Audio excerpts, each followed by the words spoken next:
Bir qancha aziz vatandoshlarimiz bugun musofirlikda bo'lib qoldingiz. To'g'ri, har kuni dasturxon atrofida o'zimiz bola chaqamiz bilan o'tirganimizda, bag'rimizga bosib turganimizda ota-onamning duosini olaman, farzandlarimni boqaman, kamiko'sini qilaman, kasalim bo'lsa davolayman deb musofirchilikka chiqib ketgan azizlarimiz borsizlar. Alloh sizlarni salomat qilsin.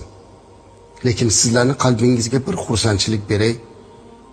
Payg'ambarimiz alayhissalatu vasallam musofirning duosi mustajab dedimi? Siz bugun musofirlikda turib bizning haqqimizga, farzandlaringiz haqqiga duo qiling. To'g'ri, bizga o'xshab bolangizni boshini sila olmayapsiz. Yuzidan o'pa olmayapsiz. Ota-onangizni oldida tura olmayapsiz. Kechqurun ko'zingizga uyqu kelmayapti. Lekin aziz dindoshim, hurmatli yurtdoshim, musofir musulmonim, lekin siz